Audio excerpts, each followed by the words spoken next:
Hola, bueno, avanzamos raudamente.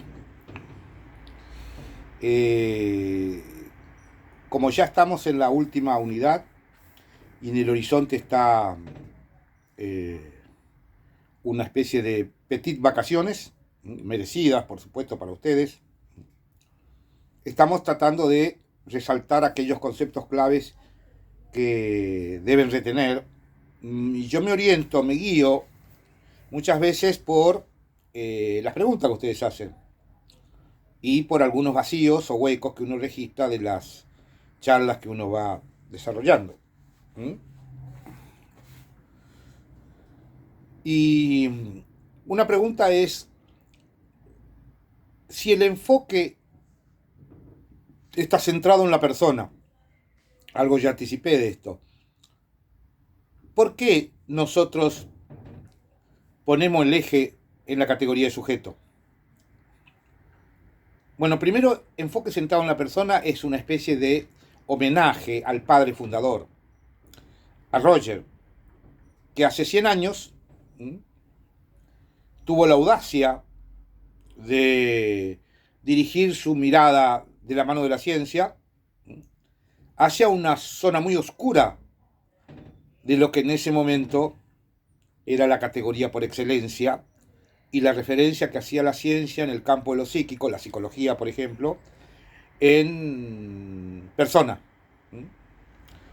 Por entonces lo que hoy sería la vieja psicología o la psicología que comenzaba a tener un lugar importante en el campo de la ciencia. Estoy hablando hace 100 años, ¿eh? Muchos de ustedes, bueno, todos ustedes, no habían, salvo yo, no habían llegado al mundo todavía.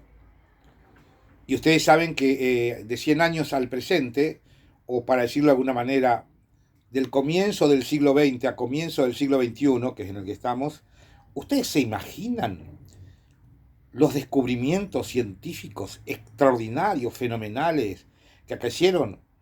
Y cómo la ciencia profundizó de manera fenomenal lo que por entonces recién fenómenos nuevos que se alumbraban y que hoy para nosotros ya son parte de la historia. Y como además, por otro lado, uno debe rendir tributo a los maestros, y porque además tiene su sentido esas referencias primigenias, es que uno va también a traer desde la Génesis. Acuérdense que Génesis y estructura son dos categorías que ustedes van a familiarizar.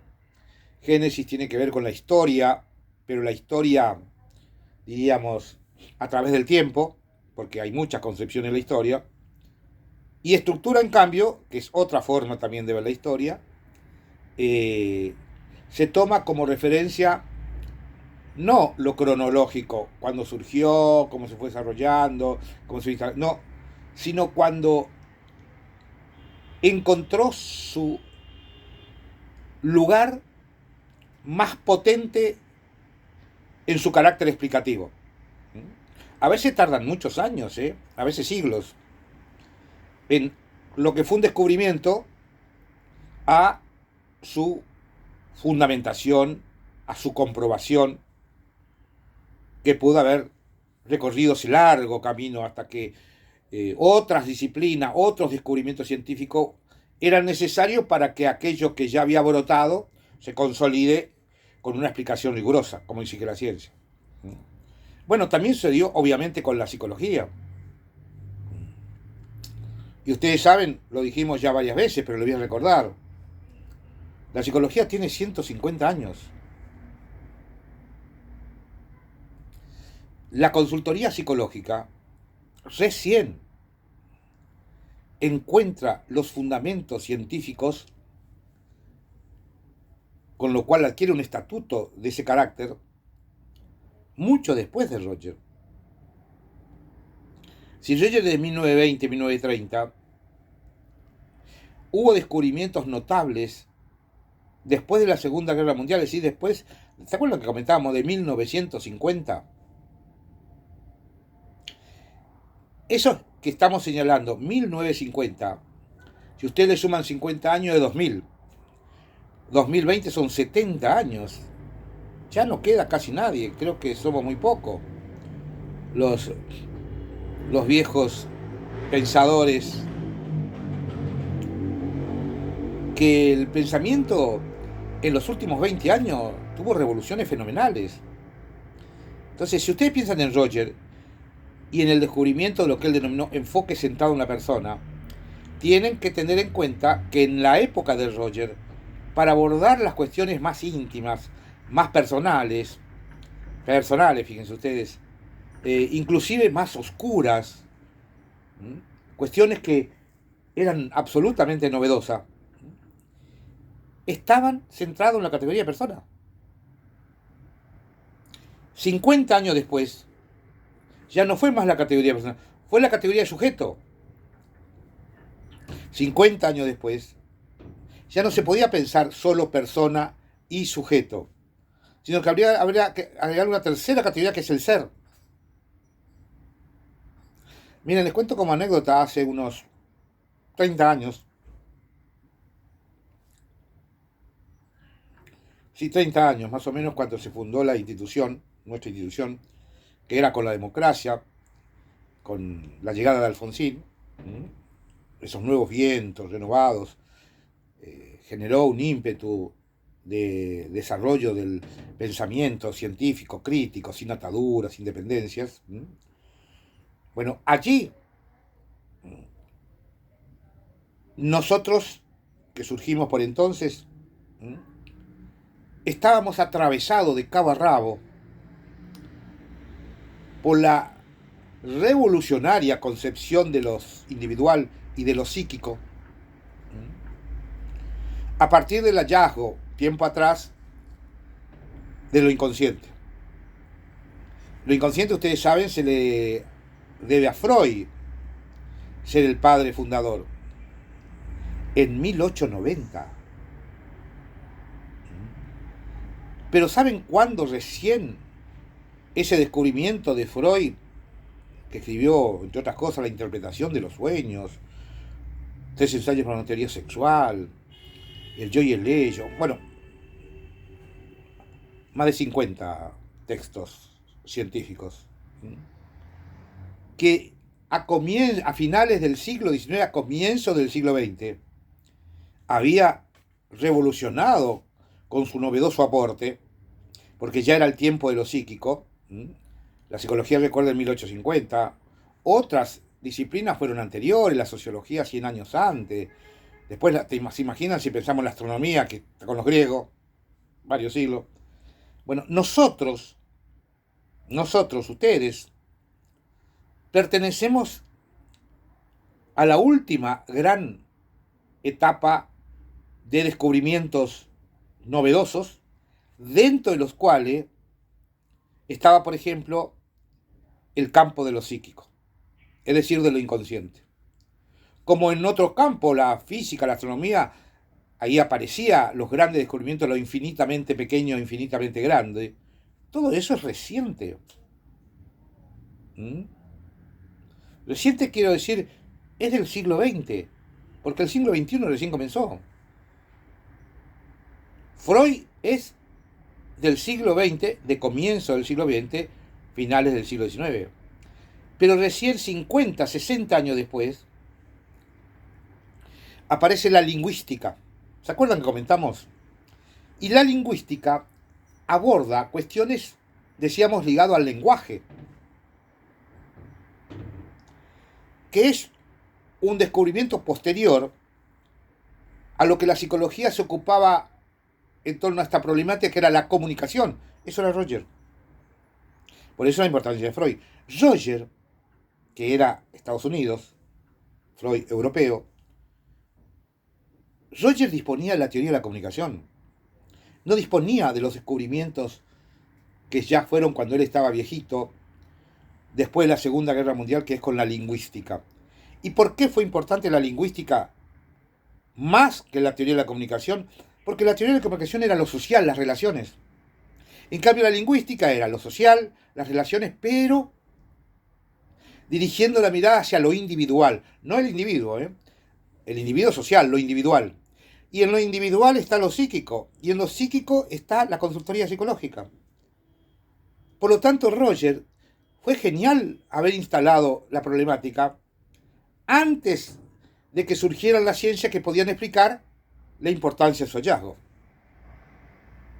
La importancia del hallazgo de los fenómenos psíquicos que pueden abordar de manera rigurosa de la mano de la ciencia los fenómenos afectivos, psíquicos afectivos, corresponde al surgimiento no de la teoría de la comunicación, sino de la lingüística. Porque la lingüística, lo van a ver en otra materia, lo estarán viendo, la lingüística da cuenta de un aspecto individual de la comunicación. En vez de la comunicación, es aquello que se sostiene en el hablante, en la palabra, en el que habla, no en la comunicación. Si es el que habla, es un lado de la comunicación más referenciado a la persona individual, como se decía en ese momento.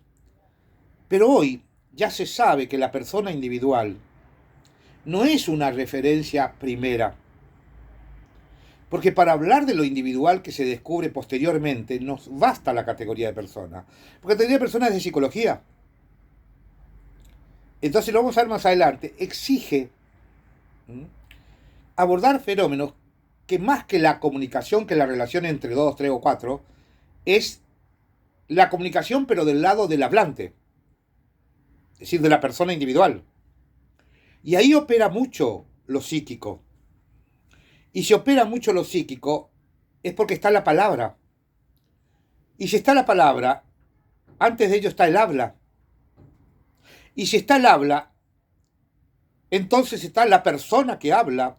Pero si es la persona que habla, no es solo la persona en el sentido social, sino la persona que en tanto hablante recurre al soporte, ¿se acuerdan que decíamos? Biológico, corporal, orgánico, que es, miren, desde el sistema de fonación. Esto lo he comentado en su momento, el sistema de fonación que reenvía al cuerpo, la laringe, la faringe, ¿se acuerdan? Si no se acuerdan, no lo dije, lo van a ver o lo habrán visto. En el secundario. Por lo tanto, ahí aparece que cuando una persona está hablando, uno puede estar remitiéndose exclusivamente al sentido compartido. Uno puede estar hablando, por ejemplo, del tiempo, de las matemáticas, del amor, pero puede estar haciéndolo como persona solamente de la dimensión que él es consciente y realiza actos voluntarios. Pero resulta que cuando uno es consciente y habla, y está presente también el sistema que el hablante, es decir, cada uno de nosotros posee para poder hablar, y entonces está a merced de ¿qué? Del cuerpo. Y en el cuerpo aparecen las pasiones, las emociones, los sentimientos. Y si aparecen las pasiones, las emociones, los sentimientos en el cuerpo, en consecuencia hay perturbaciones que vienen de allí y salen cuando uno habla. ¿Vieron cuando uno de pronto tartamudea? Por eso se dice, se me lengua la traba, se me traba la lengua. O vieron cuando también uno se queda sin palabras, o uno habla y no dice nada, como una convulsión. Todo eso son perturbaciones que es el cuerpo, que a través del sistema de fonación sale cuando uno habla. Pero si es el cuerpo, en el cuerpo está lo que uno siente, las emociones, las pasiones. Entonces eso aparece cuando el hablante habla. Y eso que aparece cuando el hablante habla puede llevarlo con el producto de la emoción a tartamudear, a que no le salga la palabra, a que hable demasiado. O también que cuando habla se equivoca. Y cuando se equivoca, cuando dice algo que no tiene la referencia a la palabra correcta que reenvía al sentido social. es porque para hablar también uno necesita el sistema de fonación, y también para hablar necesita que el espíritu individual sea dueño de sus actos y no se vea perturbado por otros aspectos que se llaman normalmente emocionales, que nosotros llamamos generalmente afectivos, porque me afecta. Y entonces cuando yo lo digo, se me puede colar, sin darme cuenta, algo de ese afecto que se necesita para que uno pueda hablar, y me perturba lo que yo digo, y no digo lo que quiero decir, sino lo que quiero decir se ve perturbado por un aspecto emocional que me genera un traspié en la palabra expresada al hablar. Ese aspecto es fundamental.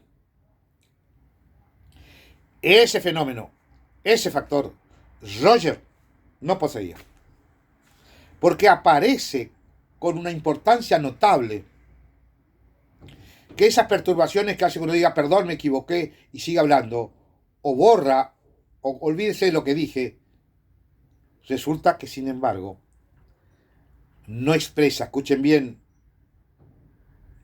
tiene un aspecto de mis emociones, de mis sentimientos, de mis pasiones, si algo que siento adentro, sale, pero como no puede salir con palabras, porque el sistema de fonación es lo corporal y las palabras tienen que ver con lo psico y lo social, que es sentido compartido, que aprendí en la escuela, sale perturbando el sentido compartido, produciendo errores, equivocaciones o engaños. Acuérdense cuando el año que viene, o en tercer año, yo les recuerde esta frase: el error huyendo del engaño y alcanzado por la equivocación. El error no es siempre simplemente un error. A veces el error es generado por los sentimientos y por las pasiones, que no la puedo poner en palabra y me surge como un error, o una equivocación, o un engaño. Entonces quiere decir que si estamos hablando de una persona, y por lo tanto de las palabras que llevan al sentido compartido, si hay una perturbación, no es la persona la que la provoca, es un otro componente del hablante, que en el acto del habla y con la palabra se le filtra una emoción, un sentimiento, una pasión, que trastoca el sentido compartido y le carga de un sinsentido, porque no tiene sentido, pero sin embargo reenvía a un sentido que uno bajo ciertas condiciones puede bucear y encontrar una razón que explica por qué bajo ciertas circunstancias uno se ve perturbado en la palabra, y eso obedece a razones de naturaleza afectiva, de sentimientos, de emociones. Esa pista, guárdensela, porque van a ver lo importante que va a ser cuando aparece en la palabra, que es el campo de lo psíquico, y en la comunicación, dando señales de un otro aspecto de mis sentimientos que por alguna razón aparece censurado, oculta, ignorado, y que en consecuencia va a pertenecer a un registro que ya no es de la conciencia ni de la palabra de la comunicación. Es una forma de perturbación del sentido compartido, como una manera de que reenvíe a interrogar: ¿por qué me bicoqué? ¿Por qué cometí ese error que no debiera cometerlo si yo lo sabía? Y entonces uno viera, porque cuando uno habla, no solo dice palabras con sentido, sino pone también afecto, sentimientos, emociones, pasiones, como cuando se le quiebra la voz, cuando uno no puede pronunciar una palabra, cuando uno pronuncia la palabra y llora. Quiere decir que eso remite a los sentimientos, a las pasiones. ¿A qué? A lo que siento adentro. Pero ¿cómo? ¿Eso no tiene que ver con la consultoría? Claro. ¿No era lo que buscaba Roger? Claro. Buscaba lo que siento adentro, pero que sin embargo no podía poner en palabras, pero que sin embargo aparecía perturbando la comunicación social. Pero entonces ¿El enfoque se centra en la persona? Bueno, en realidad sí, pero no. Porque uno dirige la mirada a la persona que habló, pero se da cuenta que la persona es una categoría que pertenece a la comunicación social y por lo tanto aquello que tiene un sentido compartido. Pero si a través de la persona cuando habla parece un sinsentido, la pregunta es, ¿quién habla? ¿Qué perturbó el sentido compartido? Indudablemente que debe ser otra dimensión del hablante, mía, pero no como persona que me someto a las reglas sociales, sino con otros aspectos que irrumpe como no puede hablar, perturbando al hablante cuando habla. Ese traspié, ese trastoque, ese quiebre de sentido, guárdenlo bien, porque no hay que eliminarlo. Roger sí lo eliminaba, porque la ciencia, ya después del hallazgo rogeriano, así que eso lo disculpa Roger, encontró que esas palabras sin sentido en realidad es producto de un sentido que no es compartido y que incluso es ignorado por el hablante, pero que proviene del campo de lo afectivo, de una emoción, de un sentimiento, que sale de la única manera que puede salir. Si no puede poner en palabras, lo que hace es ponerle una zancadilla a la palabra. Es decir, lo que hace produciendo un error al hablar, un engaño al hablar, una equivocación. Claro, pero si no tiene sentido, ¿de qué nos vale? No tiene sentido compartido ni social. Pero si hay alguna manera de poder interrogar y encontrar pistas que nos lleve a un sentido, ese sentido, producto del error, del equívoco, o el engaño, le pertenece exclusivamente al hablante, no es del sentido compartido. Por lo tanto, si solo le pertenece al hablante, la pregunta es, ¿puedo obtener el sentido a ese error cometido que solo le pertenece al hablante? Si el hablante lo tiene que decir de esa manera y no lo puede ejercer en su verdadero sentido, y es porque hay un factor perturbador. Pero ¿habrá alguna manera de encontrar pistas para que ese sinsentido nos envíe a ese sentido oculto que escapa a la conciencia, pero es una clave fundamental en torno a un aspecto de mí? Y si ese aspecto importante es de mí, al no tener que ver con el pensamiento, el intelecto, porque eso es lo que se ve perturbado, tiene que ver con los sentimientos, con las emociones y las pasiones. Entonces, cuando la persona habla y se equivoca, puede ser un error, pero también puede ser por la perturbación de un sentimiento o una emoción que, como no puede ponerse en palabras, la única forma de hacernos saber es perturbando, interrumpiendo, generando una confusión, algo que llame la atención. Bueno, ¿de qué nos sirve si no tiene sentido? Es cierto, pero si de pronto uno podría llegar a pensar, eso que no tiene sentido en la vía normal del sentido compartido que aprendemos en la escuela. ¿No habrá alguna otra manera de interpelar para ver si le encontramos un sentido oculto, escondido, que solo puede salir bajo esta forma de una pregunta, de un llamar la atención, de un interrogante? Cuando esto sucede, señores, estamos en un camino diferente, porque es perturbador, es psíquico, pero no es el de la psicología. Por lo tanto, no es de la psicoterapia. Pero eso es el típico fallido del psicoanálisis. Sí. Parece parecido al psicoanálisis. Bueno, psicoanálisis. ¿Y si no es psicoanálisis, pero es parecido al psicoanálisis? Bueno, esas son las exigencias que uno le plantea de la ciencia a estos aspectos novedosos que irrumpen como consecuencia del hallazgo rogeriano, que lo lleva a postular que lo que él está descubriendo no es psicología ni psicoterapia. Tampoco psicoanálisis, porque el de psicoanálisis estaba tan lejos del otro lado del océano en su época. Psicoanálisis, acuérdense, viene de Europa, Roger de Estados Unidos. Pero irrumpe la pregunta. No es psicología, no es psicoterapia. Tampoco es psicoanálisis. Aunque un cierto parecido tiene con el psicoanálisis. ¿Y por qué? Porque también el psicoanálisis, van a ver más adelante, se ocupa de un fenómeno parecido, pero no puede ser psicoanálisis, no sería psicoanálisis. Y entonces, vale la pena empezar a preguntarnos si allí no hay una cierta pista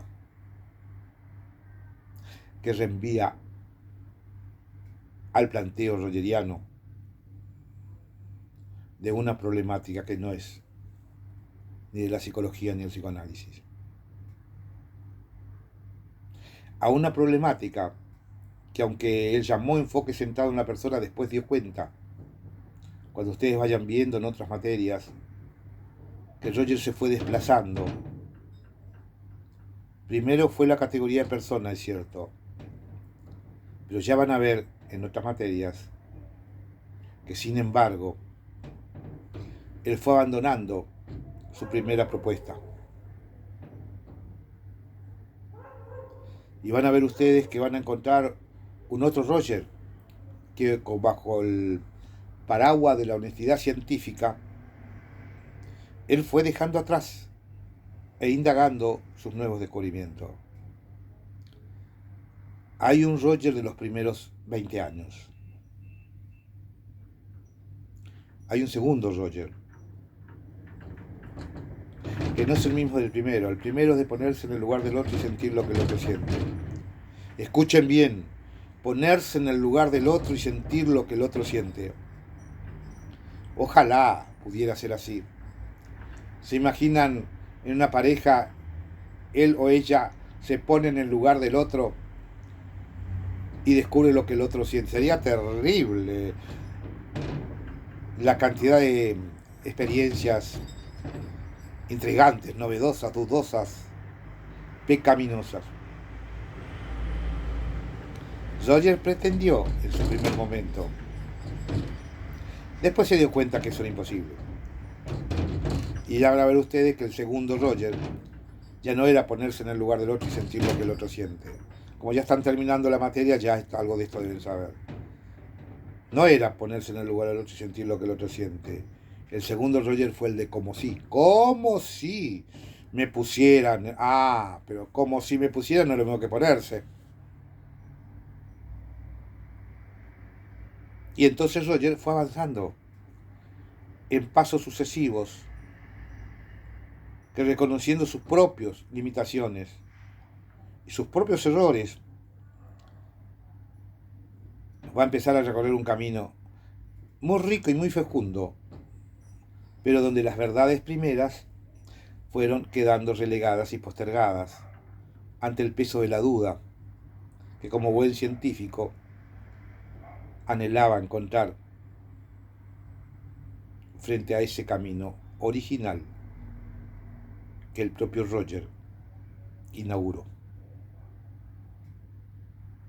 Estamos entonces, como ustedes se dan cuenta, al mismo tiempo que van familiarizándose con los conceptos rogerianos, no en mi materia, en otra materia, también al mismo tiempo viendo como que Roger fue recorriendo un camino que nos permite decir a nosotros, hay un primer Roger, ponerse en el lugar del otro y sentir lo que el otro siente, pero va a haber un segundo Roger que toma distancia de esta verdad como imposible.